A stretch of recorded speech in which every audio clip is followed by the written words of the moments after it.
So next we're going to talk about the muscles on the back of the torso. And in particular, we're going to look at two sections of muscle, one group of a few different muscles and another that helps to stabilize the sides of the spine. So first, let's start with what we're going to talk about as the Erector Spinae muscles, sometimes called the paraspinal muscles. But this is a group of muscles that run up and down along each side of the spine. These are those ropey muscles that you feel. Maybe you've palpated on yourself or on a friend or a partner, those kind of ropey muscles you can also sometimes see along each side of the spine. Now, there's some really specific origins and insertions for each of these up and down, but what I want you to think about is these basically running from the skull to the sacrum, really spanning this whole kind of back side of the body, creating these ropey pillars from one end to the other. These muscles are really important for holding us upright. Anytime we're sitting or standing upright, these muscles are activated, no matter how our posture is here, keeping us from falling forward. So these muscles, again, if you think about them like puppet strings, are these ropes that are holding us up. As our tendency, remember when we looked at the bony structure of the spine, is to fall forward in relation to gravity, right? When we start to get tired, we don't go back here. We know that just from our experience, but also by looking at the bony structure that our tendency is to go here. So these muscles work to hold us upright. Now, when we look at this, we've got three different sets. When you palpate them, it's really hard to feel the separation, but we have three different sets. We're going to have the spinalis, which is going to be the closest to the spine. We've got the longissimus, which will be running in the middle. And we've got the iliocostalis, which is going to attach to the costals or the ribs, which is going to be more lateral. So we've got three layers of musculature, and they'll attach to different parts of the spine. But again, the most important thing for our purposes is that they really are going to function as a group of muscles that help to hold us upright. So if we were to exaggerate that, they would also extend the spine. So this extension or upright posture that's really important as a human being living in a world where we're upright within gravity for most of the day, these muscles work really hard. It's actually quite difficult to have weak erector muscles because we spend so much time sitting upright. One of the big obstacles with the erector muscles, though, is that because we are upright within gravity for most of the day, what tends to happen is slowly over time, we get here.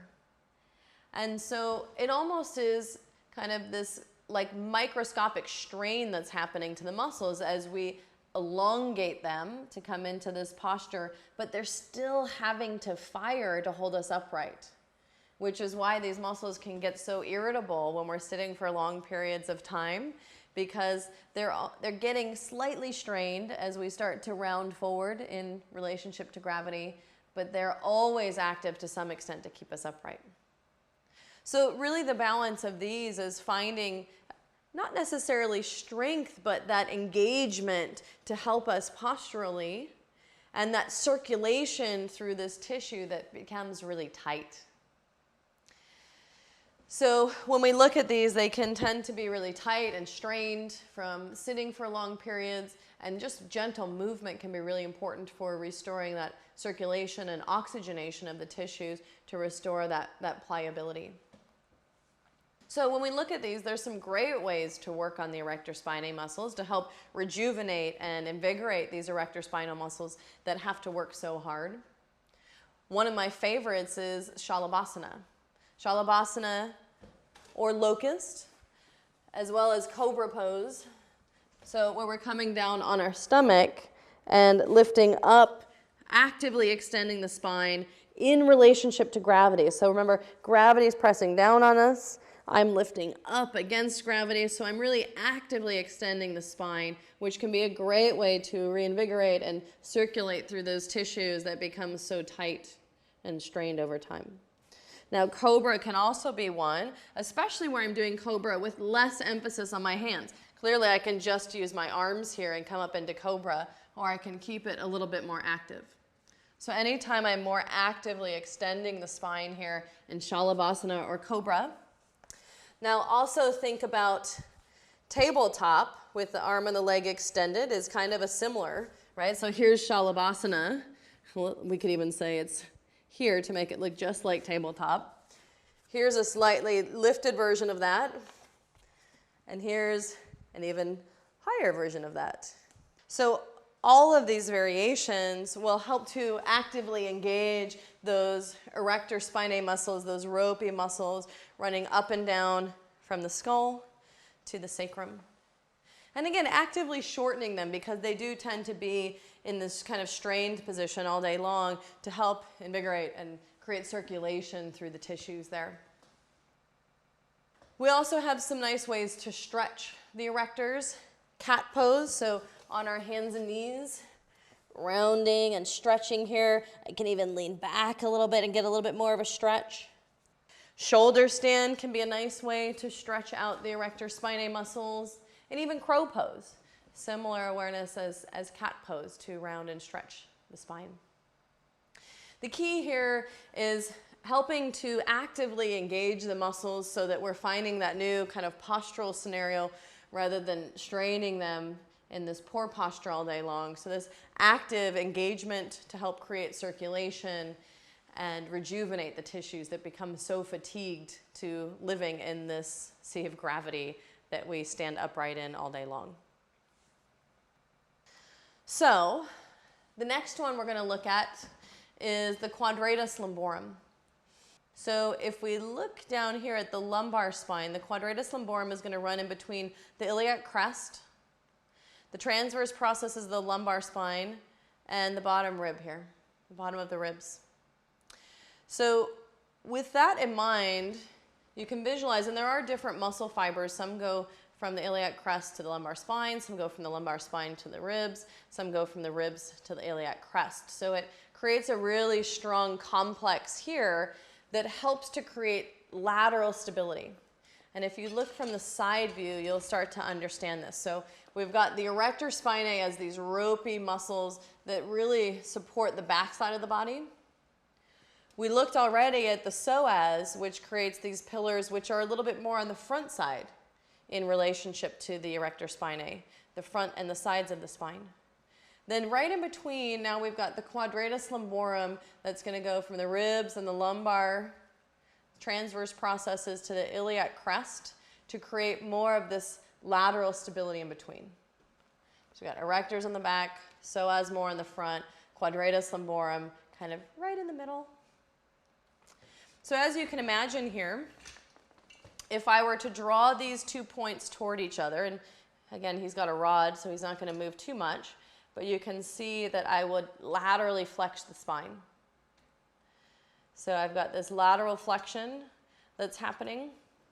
If I engage both of them, the Quadratus Lumborum can contribute a little bit to spinal extension with the erectors, but it's pretty small. Most of what we're looking at here is this lateral flexion and this lateral stability.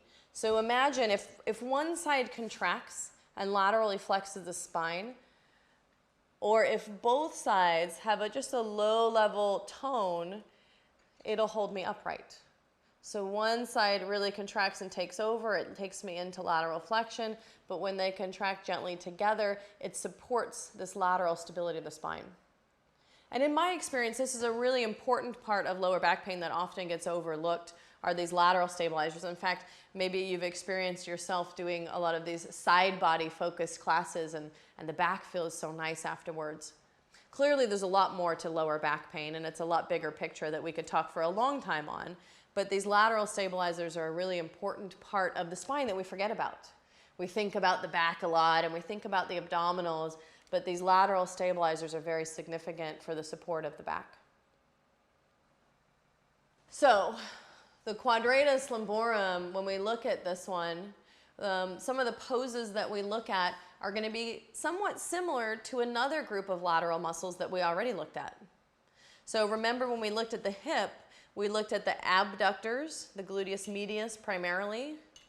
We're going to see some crossover here in the poses that we use for the Quadratus Lumborum as well. So think back to Vashisthasana, right? We talked about Vashisthasana or side plank as engaging the abductors. As I push the foot into the floor, I'm engaging the outer hip, but I'm also lifting the hips and potentially shortening up the side of the waist. And in relativity here, right, as I come into Vashisthasana and push the floor away, I'm laterally flexing the spine to some extent and engaging my quadratus lumborum. So my quadratus lumborum and my gluteus medius on the lower side of my Vashisthasana are going to be active. So I'll be strengthening, if my right hand is down, my right side glute med and my right side QL. We'll look later at the obliques, which are also part of that. And again, clearly there's many muscles that come together to make a pose happen, especially like side plank. So Vashisthasana can be one. Another one where you clearly feel the quadratus lumborum and the side body activate is in triangle pose. Now, in triangle pose, clearly I can lay on my hand. We guide our students not to do that, but clearly I could lay on my hand and feel very little in my quadratus lumborum, or I could get lighter, or even take my hand off and start to feel the QL and probably even the gluteus medius activate to hold me up so that I'm not falling down in relationship to gravity. And a side note, as we continue, right, into something like Ardha Chandrasana, we talked about this one for gluteus medius on the lifted leg, but now again, my quadratus lumborum is going to keep me up here, especially if I'm in line with it.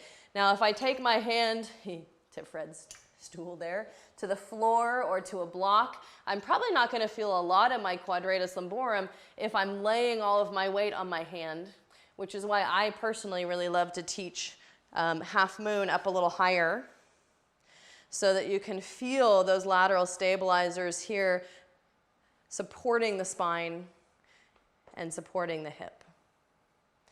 So again, it kind of depends on how you cue it, what style you practice, how you come into the pose, but there are a lot of different ways, especially in these side-facing orientations, that we can engage the quadratus lumborum, even if it's something like reverse warrior. Again, as I get lighter on this hand, now you might start to consider what kind of contraction is happening in my QL to keep me in reverse warrior without using my hands. Right? As I come back, my right side QL is lengthening to come back, my right side waist, but it's also contracting to keep me from falling backwards here. So I see an eccentric contraction as I come into reverse warrior with less support on this hand. So a nice way to lengthen and strengthen. And again, same thing in extended side angle. There's a little bit of lengthening happening, a little less than reverse warrior, but as I get lighter on the supportive arm, I feel more of that strength and stability kick in the QL. So it depends a little bit on how I'm coming into the poses. There's not a right or a wrong. Clearly our body needs many different things, and there's a lot of things we could focus on in our yoga practice, and there's many different reasons and maybe discussions around why we might use different things. But clearly you can see how different cues and different ways of coming into the pose can target different parts of the anatomy. So for the QL, what I want to be able to do to stretch this is to side bend, to lengthen one side at a time. So I could come into some variation. Some people will call this a variation on Janu Shirshasana or Parigasana here, where I'm side bending. Again, we talked about some of those side bending scenarios earlier for the TFL and the gluteus medius here, right? The side lunges. Even something, we didn't mention this one before, but for the abductors, even something where I'm side bending here could start to stretch them a little bit more, and now I'm starting to get the QL as well. So anytime I'm opening up the side of the spine here, the side of the waist, I'm potentially stretching the quadratus lumborum or lengthening the tissues of the quadratus lumborum. Now, with this one, the antagonist to the quadratus lumborum, right, if we want to think about the relationship of the muscles to each other, the antagonist of the quadratus lumborum is simply the other side. Because remember, these work together to help position the pelvis.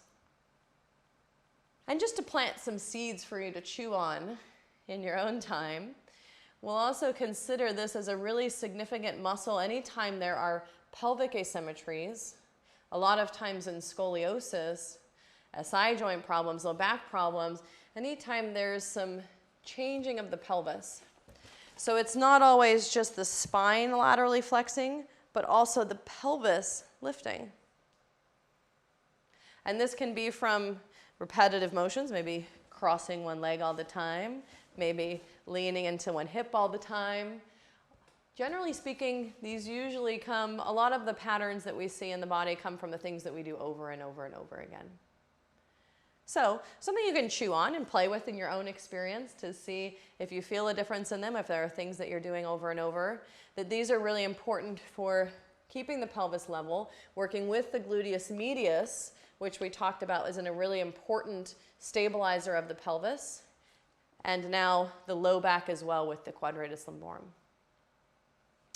So a really important one for lower back pain, one that's often overlooked.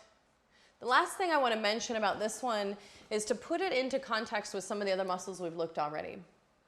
When we look at the lumbar spine, remember we talked about the cervical and the lumbar being these free-floating parts of the spine. So this tendency to be a little bit more vulnerable. When we look at the lumbar spine, we also are now carrying a lot more weight than what we're carrying in the cervical spine. So even potentially more vulnerable here. So there's three really important pillars of stability for the lumbar spine that we want to think about as we think about this trampoline effect that we've looked at in the hip and we've looked at in the shoulder. The trampoline effect now of the torso is going to be all of this support around the lumbar spine here. So we've already looked at the three main pillars. We've got this iliopsoas, or the psoas primarily on more of the front sides of the spine. So the front pillars. The side pillars here, we've got the quadratus lumborum. And the back pillars, we have the erector spinae muscles.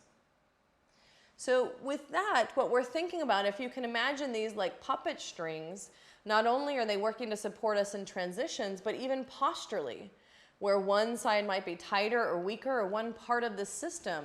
We talked about the erector spinae muscles tending to be really tight and strong in relationship to the other pillars. And what's really most important, and this makes it really simple in some instances, in some cases, is that what I'm looking for is a healthy balance between those tissues to be able to hold on to the lumbar spine and support it. Front and the iliopsoas, the sides and the QL, and the back and the erector spinae, so that no one is overpowering the others and no one is getting left behind. Now, in our next segment, we'll look at how the abdominals play a role in that as well, but those are going to be the deeper stabilizing component to the lumbar spine.